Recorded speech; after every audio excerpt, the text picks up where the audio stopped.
Hello, good morning. So, what I want to talk about today is my flareup toolkit. So, 5 components of my flareup toolkit.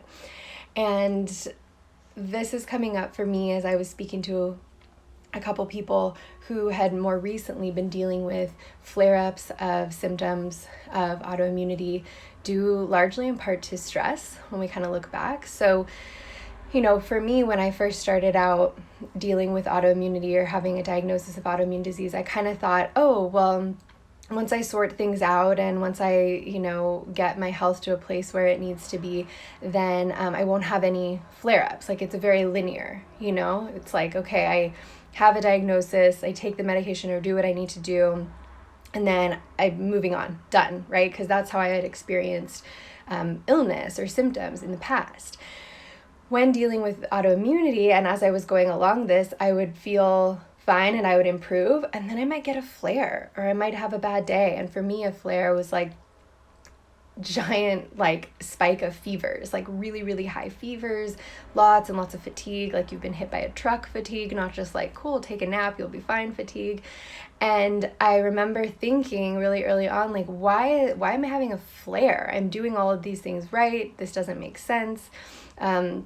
I felt confusing because it wasn't how I understood it. So hi everybody joining, and let me know, feel free to comment too if you've ever had this experience, right? Like you're going on, you're doing all these things to support your health, and then you get a flare and it kind of like shakes you back to, what am I doing wrong? What could I have done? What could I do better? All these different things come up. And so what I wanted to share today was how I think about flare-ups and how I use my flare-up toolkit, but really just introducing the idea that just because you have a flare-up of symptoms or have a bad day, it doesn't mean that you are not healing. It doesn't mean that you are a failure, that you've done everything wrong, that you need to rethink everything. These things just happen along the journey, and a lot of times we can learn a lot from them. They can give us information. And what I find sometimes is when we're starting out, we might find that, we have flares of symptoms every month.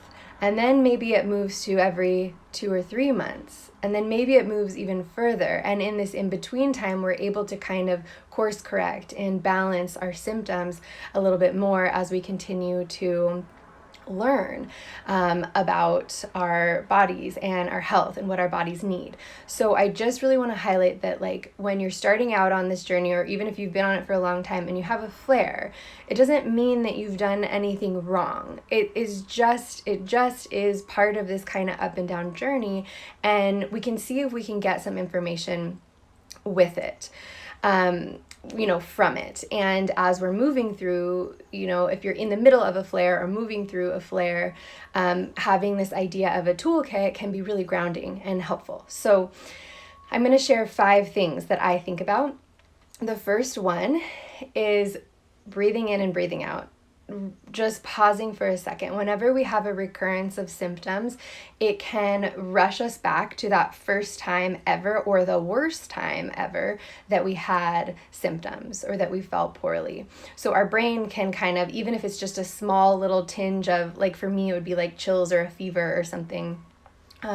Or if it's like, that fatigue or like some of those feelings, you get a small little feeling of it, and it can take your mind back to, oh my gosh, this is what's happening to me now, and I'm going to go back to here, and this is how I'm going to feel, and that can be in and of itself really overwhelming and really stressful. So the first step I always say is just take a moment to breathe in, breathe out, and just really assess what's true right now, not what you're afraid of what's happening or what's happened in the past. Just really what's true in the body right now. Come back to the present moment first. And actually using breathing. Breathing is a tool I talk about and teach a lot, but taking a moment, breathing into your belly, telling your nervous system that actually it's okay, it's safe right now. Even if you do have some symptoms, even if you don't feel well, just in this very moment, it's okay. You can still breathe. Take your attention to your breath. Set a timer for 5 minutes and just do some deep belly breaths. I have some videos on 4-7-8 breathing. First step, breathe in, breathe out. Assess what's true in the moment right now. The second piece is focus on what you can control. whenever flares come up or symptoms come up, we can feel super out of control. Like our body might feel out of control, our mind might feel out of control, our environment might feel out of control, and we're trying to keep up and have enough energy to work, to take care of people, do all these different things. So coming back to what can you control? And we're going to talk a little bit more about some specific pieces of this. But for me, when you're in the middle of a flare, I believe the most important two levers that we can control, one is rest, and we're going to talk about it, rest and managing stress. And another is just fueling your body. So the third piece of it is eating healthful foods that will promote healing and support the body. Just as if you were sick with a cold, you might eat some nourishing chicken soup or some broth. You might drink more water and hydrate. It, really just coming back to what can I do to nourish the body? I know a lot of times if we have symptoms, we think, oh my gosh, I have to go back to the most restricted way of eating. That's the only way I'm going to be healthy. I think sometimes it can be helpful to like batten down the hatches a little bit and just, if you've introduced a lot of different foods, if you're in a process of that, maybe you come back to basics for yourself. But the way I like to think of it, instead of like just go back to the most restrictive version of anything you can think of, is what's the most nourishing version of anything I can think of right now. So that might be some sauteed leafy greens. It might be a really nourishing, warming soup with like butternut squash and broth and really nice things there. It might be drinking a lot of water with lemon and ginger, just anything that is nourishing. I think a lot of times when we have a flare, maybe this is just me, but I'm like, oh, I got to prove that I don't have a flare. I got to prove that I can still do things. I can still go beyond. And it feels kind of hard to just like sit in that moment of, whoa, okay, this is what's happening in my body right now. Gotten better at that over the years. But if you can just kind of think, wow, okay, my body is giving me some clear signals here. What can I do to honor that? What can I do to rest? And what can I do to actually just nourish my body in that moment?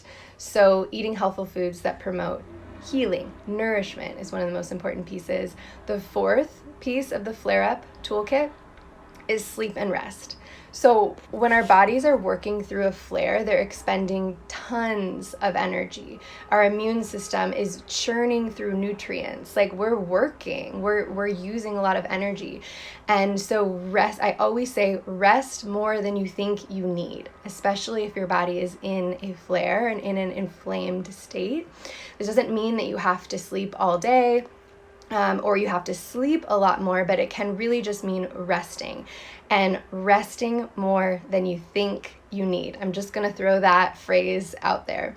A lot of times flares can hit us when we're going a million miles an hour, at least for a lot of the clients I've worked with and myself too.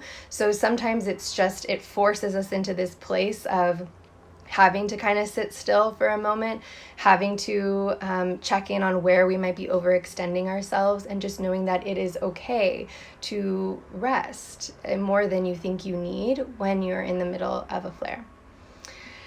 The fifth piece is calling on your care team. So during a flare, it's really important to get some support and just know that you don't have to do it on your own.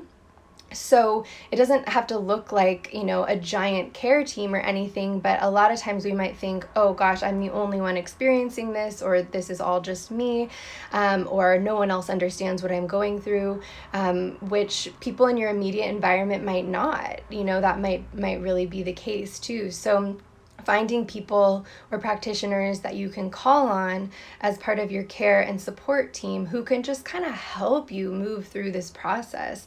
You might find that you end up becoming that for someone else sometimes as well. But for me, when I was having really bad flares, I would always call on my acupuncturist. She was like my, therapist, healer, acupuncturist. But for me, it was to have that touch point and to have someone else kind of like witness what I was going through and say, hey, it's okay, we can get through this together. is really, really profound and helpful. It can also be like your rheumatologist if you needed to get blood work or medications or something. It could be a meditation app that that you use daily. It could be having a conversation with a partner or family member who can help take some tasks from you while you might be resting or recovering. So really just not being afraid to call on people and call on your support team to know that you don't have to do this alone. And that could, like I said, look like a number of different types of people. So if you are in the middle of a flare right now or coming out of a flare, I just want to tell you that it's okay, that you're not a failure, that you didn't do anything wrong, that it's just part of this process. And it's okay to feel sad. It's okay to feel frustrated. It's okay to feel disappointed by it. All of those emotions are super valid. And just know that you're not alone in feeling those too. And having this like flare up toolkit, when it happens, just having kind of these 5 things in your mind can be helpful. So you can just think, okay, what do I need to pull out next? What do I need to do next? It can help just anchor and ground if you're in a place where it's feeling sort of out of control. The other thing I will say too is that this too shall pass. You've probably known when you've had flares that they always have. Sometimes it might have taken longer to move through, but know that this too shall pass because it always does. And it's just being really gentle and kind to yourself while you are navigating it. So I hope that is helpful. Message me if you have any questions, and I'm happy to talk more. Thank you.